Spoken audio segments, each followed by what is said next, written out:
পুরুষেরা অনেক মেয়ের সঙ্গে প্রেম করে আজীবন অবিবাহিত রয়েছে, কিন্তু কোনো মেয়ে প্রেম করে হ্যাঁ, কোনোদিন প্রেম ভঙ্গ হলে অবিবাহিত থাকে নাই, তারা আরেকটাকে বিয়ে করে ফেলেছে।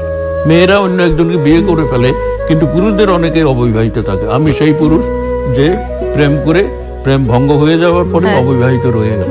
আপনি সেই পুরুষ যে প্রেমিকার জন্য চিরকাল ধরে অপেক্ষায় আছেন, কিন্তু এই মাঝখানে অপেক্ষায় নাই। ভালোবেসে কাউকে মানে প্রতারিত আর হতে চাননি, অপেক্ষায় নাই, কিন্তু আর কারোর দ্বারা হৃদয় আর ভাঙতে চাননি, মন ভাঙতে চাননি। কিন্তু এই মাঝখানের আসা যাওয়ায় জয়নাল হাজারী কোনো নারীকে এসেছিল জীবনে?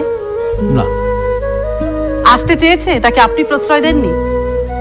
না, আমি আর নারী নিয়ে, আমি আর বিয়ে শাদী নিয়ে সিরিয়াসলি কখনো কোনো চিন্তাই করি